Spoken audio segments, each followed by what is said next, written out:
زندگی میں جس چیز میں بھی محبت آ جاتی ہے اس چیز کو وہ سکون والا کر دیتی ہے۔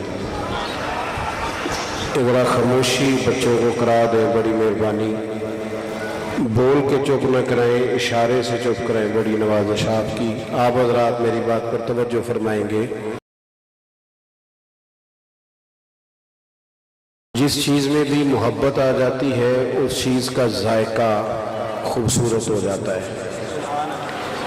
آپ کسی بھی کام کو اگر مشقت کے ساتھ کرتے ہیں، پریشانی کے ساتھ کرتے ہیں، بوجھ سمجھ کے کرتے ہیں تو وہ کام آپ کو تھکا دیتا ہے۔ لیکن اسی کام کو اگر محبت سے کر لیا جائے وہ کام تھکن پیدا نہیں کرتا، آزمائش پیدا نہیں کرتا۔ ایک کسی استاد کا خیال یہ ہے کہ دیکھو کتنی تھوڑی تنخواہ دیتے ہیں، کوئی خاص سہولت بھی نہیں دیتے، طالب علم بھی فرما بردار نہیں، فلاں چیز میں بھی مسئلہ ہے، فلاں چیز میں، یہ باتیں کر کر کے انسان اپنے آپ کو تلخ کر لیتا ہے، کوفت میں مبتلا کر لیتا ہے، اسے پڑھنے پڑھانے کا لطف نہیں آتا۔ لیکن اگر اس کا یہ ذہن بن جائے کہ نبی پاک علیہ السلام نے فرمایا ہے کہ اللہ نے مجھے استاد بنا کے بھیجا ہے، اب اسے جو ذائقہ نصیب ہو، اگرچہ اساتذہ کے ساتھ جو خوبصورت سلوک ہونا چاہیے معاشرے میں وہ اپنی جگہ ٹھیک ہے، لیکن اس چیز کو بنیاد بنا کے اپنے کام کے اندر انسان کو تلخی نہیں لانی چاہیے۔ آپ جب بھی خیر کا رویہ کسی چیز کے ساتھ بھی اختیار کرتے ہیں، نیکی کرتے ہیں تو مشکلات تو آتی ہیں۔ اب اس مشکل کو بھی اگر آپ اپنے لیے باعث اجر سمجھ کر وقت گزاریں گے تو وہ چیز نفع دے گی۔ اس لیے ہمارے دین نے ہمیں یہ کہا کہ اللہ سے بھی پیار کرو، رسول اللہ سے بھی پیار کرو۔ محبت کرو گے نا اللہ رسول سے صلی اللہ تعالیٰ علیہ وسلم، اللہ تعالیٰ جل شانہ سے، حضور سید عالم علیہ السلام سے پیار کرو گے تو دین پہ عمل کرنا خوبصورت ہو جائے گا۔ ایکو ذرا کم کر دیں گے اس کی۔ آپ محسوس کریں گے کہ نماز پڑھنے میں قرار آتا ہے، مسجد جانا سکون والا ہو گیا۔ یہ اللہ کے جتنے بندے تھے نا جنہیں رب رسول سے پیار ہو گیا تھا، 30 جلدوں میں کتابیں لکھ گئے،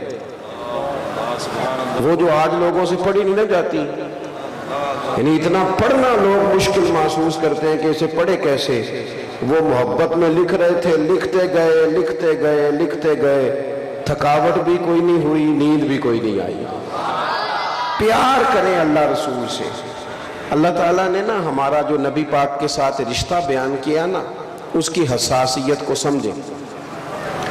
رشتے بندے کے ڈھیر سارے ہوتے ہیں، سارے حساس نہیں ہوتے۔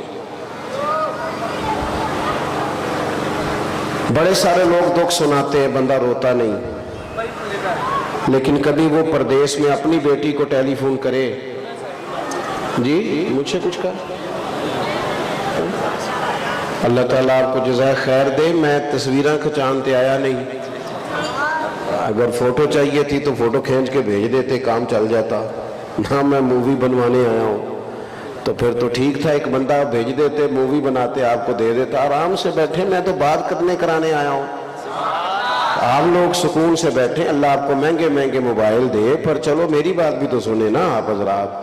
اللہ تعالیٰ آپ کو جزائے خیر عطا فرمائے، مطلب تھوڑی سی چلو اثر کرے نہ کرے، سن تو لے میری فریاد۔ اور نہیں ہے داد کا طالب یہ بندہ آزاد، اللہ تعالیٰ فضل کرے، نہ آپ سے داد چاہیے نہ امداد چاہیے، ہمیں تو فقط بات سنانی ہے، تو چلو وہ تو سن لے توجہ کے ساتھ۔ تو آپ حضرات غور کریں کہ میری بات پر۔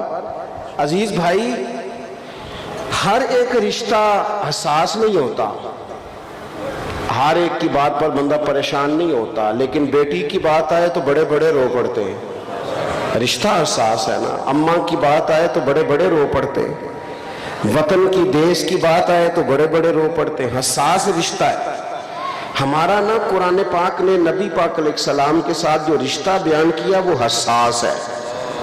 کہا النبی اولیٰ بالمؤمنین من انفسہم فرمایا یہ نبی مومنوں کی جانوں سے بھی ان کے زیادہ قریب ہیں. اس کی آپ حساسیت دیکھیں نا. یہ جو حضور کے نام پر آنسو آتے ہیں، یہ جو ان کے نام پر مر مٹنے کو جی چاہتا ہے، یہ جو انہی کے تصور میں جینے کو جی چاہتا ہے، انہی کی بات کرنے کو جی چاہتا ہے، انہی کی مالا جپنے کو جی چاہتا ہے، انہی کے تذکروں میں مر جانے کو جی چاہتا ہے، یہ جو جی چاہتا ہے نا کہ قبر میں بھی گئے ہیں تو مدینے والے آپ کی زیارت کے لیے آئے ہیں. اور حشر کی نیند سے اٹھنا کوئی آسان نہ تھا. ہم تو محشر میں بھی تجھے دیکھنے آئے ہوئے ہیں. میدان محشر میں بھی وہاں وہ کسی نے کہا تھا نا، ہر نظر کانپ اٹھے گی محشر کے دن خوف سے، ہر کلیجہ دہل جائے گا، پھر اوڑھ کر کالی کملی وہ آ جائیں گے اور سارے محشر کا نقشہ ہی بدل جائے گا. تو حضور کے ساتھ رشتہ حساس ہے. امت کی تڑپ، امت کا پیار، ہمیں نا اس رشتے کو حساس کرنا چاہیے، اس کی حساسیت کو سمجھنا. حضور بھی امت کے ساتھ جو رشتہ رکھتے ہیں وہ حساس رکھتے ہیں. آپ کو درجنوں حدیثیں ملیں گی کتب احادیث میں. میرا اور آپ کا کسی کام کو جی چاہتا ہے نا، جی چاہتا ہے تو پھر وہ کام ہم چھوڑتے نہیں. جی جو چاہتا ہے، کسی کام کو دل کر رہا ہے تو پھر لوگ کسی کی پرواہ نہیں کرتے، وہ جو دل کرتا ہے وہی کرتے. اور آپ کو درجنوں حدیثیں ملیں گی. حضور فرماتے ہیں میرا دل کرتا تھا میں ہر وضو کے ساتھ مسواک ضروری قرار دے دوں. تمہیں تکلیف ہوگی لہٰذا میں یہ نہیں کرتا. فرمایا دل کرتا تھا امت پر تہجد کی نماز ضروری قرار دے دوں. معنی کیا ہے؟ حضور فرماتے ہیں دل کرتا تھا پر میں نے اپنی چاہت نہیں دیکھی، تمہاری نیند دیکھی ہے. اللہ کے محبوب فرماتے ہیں مصلی پہ کھڑا ہوتا ہوں، دل کرتا ہے لمبی نماز پڑھاؤں، لمبی اللہ کی نماز. لیکن کریم فرماتے ہیں کہ پیچھے سے کسی بچے کے رونے کی آواز آتی ہے، کسی کمزور کی آواز آ جاتی ہے تو میں رب کی نماز مختصر کر دیتا ہوں، امت کا خیال کرتا ہوں. قیامت کے دن اللہ تعالیٰ نبیوں کے لیے منبر بچھائے گا. یہاں جن لوگوں کی سیٹیں لگی ہوئی ہوتی ہیں ان کو سیٹ کے بغیر بیٹھنا پڑ جائے وہ ناراض ہو جاتے ہیں. آپ وی آئی پی مہمانوں کو اسٹیج پہ نہ بٹھائیں تو ہو سکتا ہے شکوہ شروع ہو جائے کہ جناب دیکھو نا جی آپ نے تو عزت ہی نہیں دی. جب کسی کی کرسی بچھی ہو تو وہ کچھ چھوڑتا ہے؟ بلکہ لوگ تو کرسی پہ اپنا تھیلا رکھ دیتے ہیں، کہتے ہیں میری کوئی کرسی چھین نہ لے. حضور فرماتے ہیں قیامت میں نور کے ممبر بچھے ہوں گے، ہر نبی ممبر پہ ہوگا. لیکن یہ لفظ سنو گے تو مچل جاؤ گے. حضور فرماتے ہیں میرا ممبر خالی ہوگا. یا رسول اللہ جب نبیوں کے لیے نور کے ممبر بچھے تو آپ کا کیوں خالی ہے؟ رشتہ حساس ہے نا. تو حضور فرمانے لگے سب نبی ممبروں پہ بیٹھیں گے اور میں سجدے میں گر کے کہوں گا یا اللہ میری امت کو معاف کر دے، یا اللہ معاف فرما دے میری امت کو. معنی کیا ہے؟ اس موقع پر بھی یہ دیکھیں آپ بات کو سمجھیں، کچھ رشتوں میں حساسیت ہے. امت کے ساتھ حضور کا رشتہ حساس ہے. اسی طرح پھر غلام بھی حضور کے ساتھ جو پیار کرتے ہیں وہ حساسیت والا کرتے ہیں. حضرت ابو بکر صدیق رضی اللہ تعالیٰ عنہ کے والد حضور کی بارگاہ میں شکایت لے کر کے آئے، یا رسول اللہ ابو بکر نے تھپڑ مارا ہے. تو حضور سید عالم علیہ السلام کے ارد گرد صحابہ موجود تھے. جناب صدیق اکبر اپنے مزاج کے لحاظ سے، طبیعت کے لحاظ سے نرم دل آدمی تھے. ابو بکر نے تھپڑ مارا ہے، لوگ پریشان ہو گئے.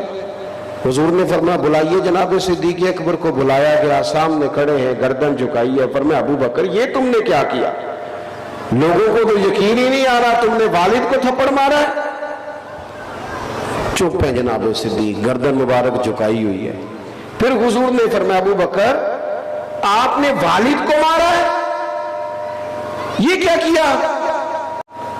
تھوڑی دیر کے بعد جب انہوں نے سر اٹھایا تو آنکھوں میں آنسو تھے. عرض کرنے لگے یا رسول اللہ میرا باپ مجھے خنجر سے کاٹ بھی دیتا تو میں اف نہ کرتا، پر آج اس نے آپ کے بارے میں بات کی ہے. یا رسول اللہ یہ شکر کرے میرے ہاتھ میں تلوار نہیں تھی، تلوار نہیں تھی میرے ہاتھ. آپ کے بارے میں بات کر دی. یہ رشتہ حساس ہے.